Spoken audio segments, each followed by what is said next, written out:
Hi friends, welcome to our YouTube channel. ఇప్పుడు మనము general స్టడీస్లో భాగంగా ఇంకొక ఎన్విరాన్మెంటల్ ఇష్యూస్లో ఇంకా కొన్ని టాపిక్స్ చెప్పుకోబోతున్నాము. సో వీటిపైన మనకి తప్పనిసరిగా క్వశ్చన్స్ వచ్చేటువంటి అవకాశం ఉంటుంది. ఒక టాపిక్ మనము ఏమిటి, గ్లోబల్ వార్మింగ్ చెప్పుకున్నాం. గ్లోబల్ వార్మింగ్ కారణం ఏమిటంటే ప్రధానమైనటువంటి అందులో గ్యాస్ కార్బన్ డైఆక్సైడ్.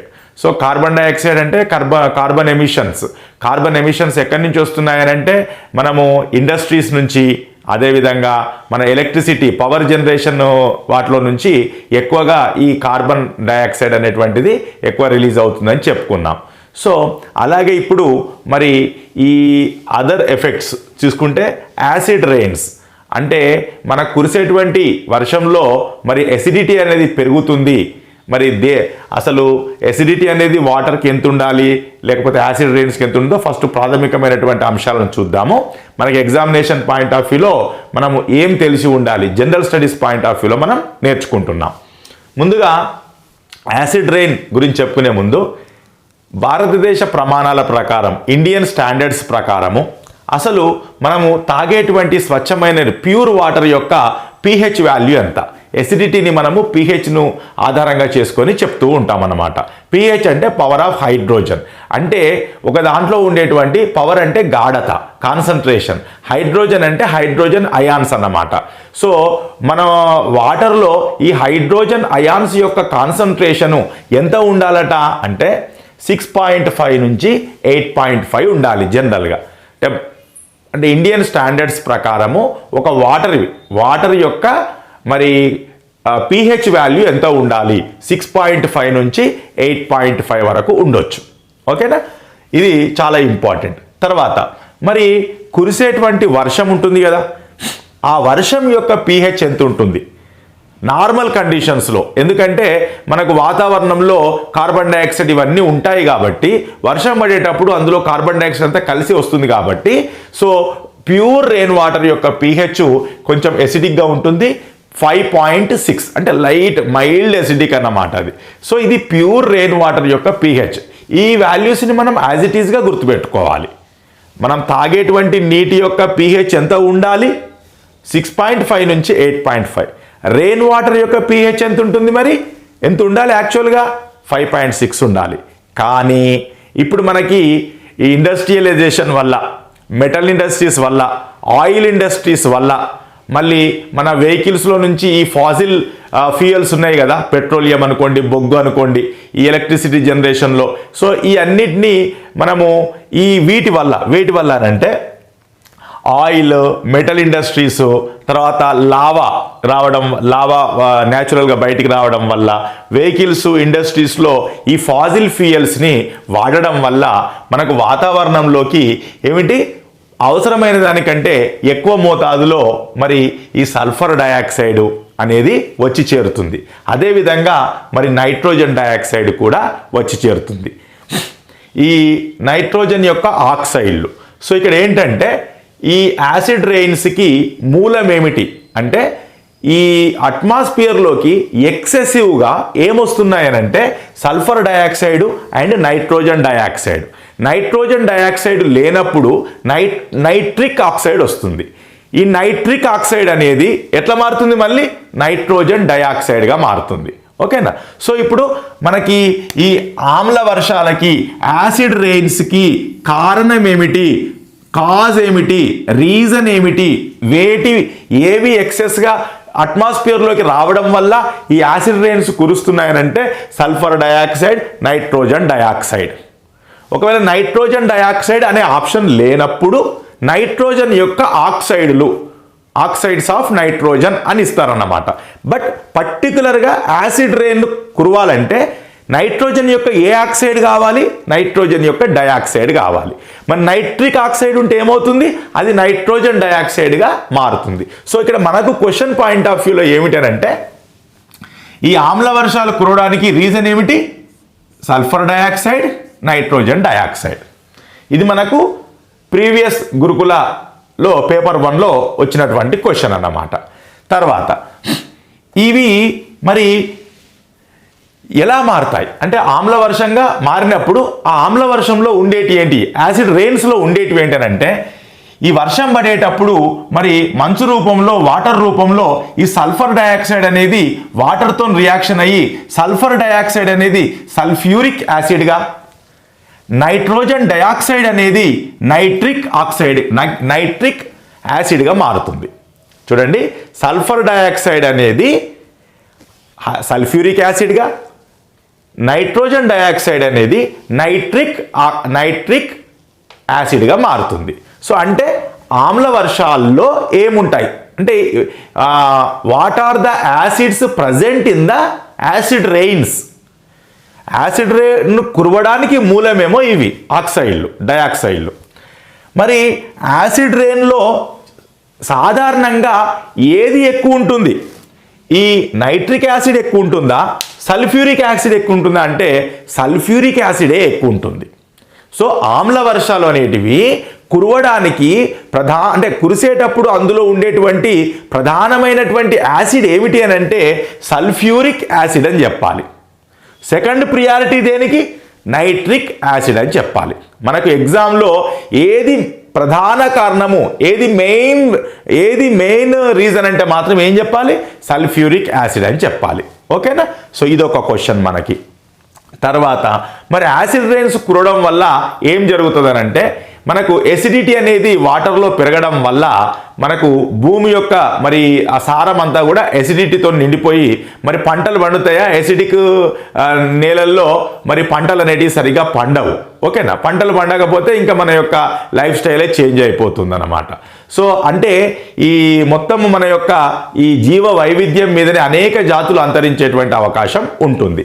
మరి ఇప్పుడు ప్రజెంటు ఎక్కడ దీని యొక్క ప్రభావం ఎక్కువగా ఉన్నది అని అంటే మరి న్యూయార్క్లో, స్వీడన్లో ఇక్కడ ఏంటంటే ఎక్కువ ఇండస్ట్రియలైజేషన్ అయిపోయి ఎక్కడైతే ఎక్కువ బాగా ఇండస్ట్రియలైజేషన్ అయిపోయిందో, ఫస్ట్ ఇండస్ట్రీస్ పెట్టారో, ఎక్కడైతే ఈ బొగ్గు ద్వారా పెట్రోలియం ద్వారా మనకు ఈ ఫాజిల్ ఫ్యూయల్స్ని ఎక్కడైతే ఎక్కువ వాడుతున్నారో, ఎక్కడైతే మెటల్ ఇండస్ట్రీస్ ఎక్కువగా ఉన్నాయో, మరి ఎక్కడైతే ఆయిల్ రిఫైనరీస్ ఎక్కువగా ఉన్నాయో అక్కడ మనకి సల్ఫర్ డయాక్సైడ్ అనేది మరి ఎక్కువ వాతావరణంలోకి పోయి అక్కడ మరి ఏమిటి యాసిడ్ రెయిన్స్ అనేటివి కురుస్తున్నాయి. ఈ యాసిడ్ రెయిన్స్ కురవడం వల్ల సర్ఫేస్ వాటర్ కూడా అంటే చెరువుల్లో వాటిలో ఉండేటువంటి వాటర్ కూడా మొత్తం కలుషితం అయిపోతుంది. అందులో ఉండేటువంటి చేపలన్నీ కూడా, జలచరాలన్నీ కూడా చనిపోతాయి అన్నమాట. సో న్యూయార్క్లో ఉన్నటువంటి చాలా చెరువులు, సరస్సులు, లేక్స్, అదేవిధంగా స్వీడన్లో ఉన్నటువంటి చాలా లేక్స్ ఇప్పటికే అవన్నీ కూడా ఏమిటి మనం తాగడానికి పని రాకుండా వాటిలో ఉన్న అంటే అవన్నీ కూడా మరి కలుషితం అయిపోయినాయి అన్నమాట. సో యాసిడ్ రెయిన్స్ వల్ల ఎక్కువగా ఎక్కడ మనకి ఈ ధ్రువ ప్రాంతాల దగ్గర ఎక్కడైతే ఇండస్ట్రియలైజేషన్ బాగా జరిగిందో, ఎక్కడైతే ఈ ఫాజిల్ ఫ్యూయల్స్ని బాగా మండిస్తున్నారో అక్కడ పూర్తిగా ఈ వాటర్ రిసోర్సెస్ అన్నీ కూడా పొల్యూట్ అయిపోయినాయని చెప్తున్నాం. అవన్నీ కూడా ఫిషెస్ గ్రేవ్ యార్డ్గా మారిపోయినాయని చెప్తామన్నమాట. సో ఫిషెస్ అన్నీ కూడా చనిపోతున్నాయి అందులో. ఓకే, సో ఇది మరి ఈ యాసిడ్ రెయిన్స్ అనేటివి కురుస్తాయి అనేటువంటిది మొట్టమొదట 1872లో మరి రాబర్ట్ ఆగస్ట్ స్మిత్ అనేటువంటి ఒక సైంటిస్ట్ చెప్పడం జరిగింది. 1872లో first identified these acid rains are first identified by Robert August Smith in 1872.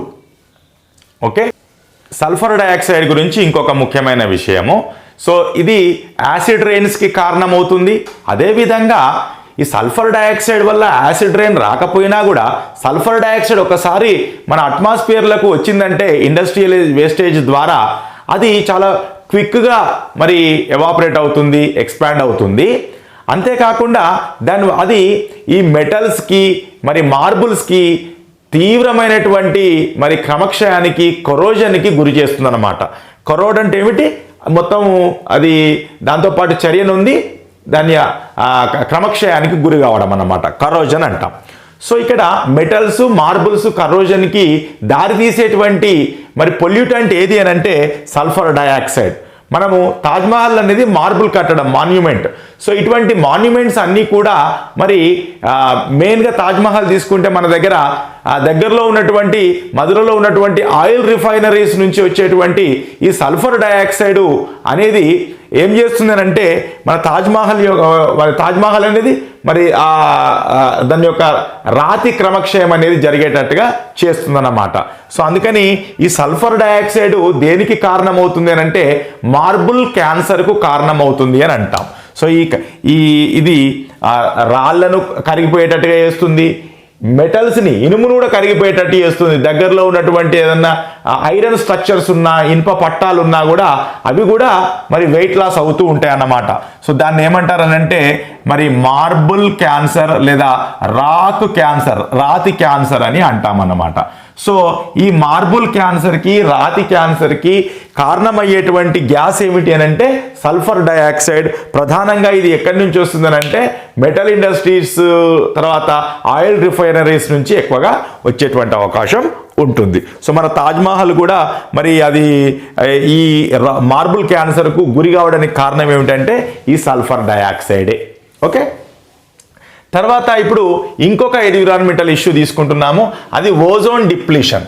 So ozone పొర మరి ఛిద్రం అవుతుంది, రంధ్రాలు పడుతుంది. ఎక్కడ అంటే మొట్టమొదటిసారిగా ఇది అంటే ఓజోన్ను పొర అనేది ఒకటి స్ట్రాటోస్పియర్లో, ఫస్ట్ ట్రోపోస్పియర్, తర్వాత స్ట్రాటోస్పియర్, రెండో స్పియర్లో ఇది ఓజోన్ లేయర్ అనేది ఉంటుంది. సో ఓజోన్ అంటే ఏమిటనంటే ఆక్సిజన్ యొక్క 3 మాలిక్యూల్స్ 3 మరి ఆటమ్స్ కలిస్తే మనకు O3గా మారుతుంది. అందుకని O యొక్క ఐసోటోప్ అంటాం. O అంటే ఆక్సిజను, O3 అంటే ఓజోను. సో ఆక్సిజన్ యొక్క ఐసోటోప్ అని అంటాం. ఓకేనా, ఏమిటి O3. ఇంతేకాకుండా మనం పీల్చుకునే ఆక్సిజన్ ఏమో O2 అన్నమాట. O2, O3లు రెండు కూడా ఆక్సిజన్ యొక్క ఐసోటోప్లు అని అంటాం.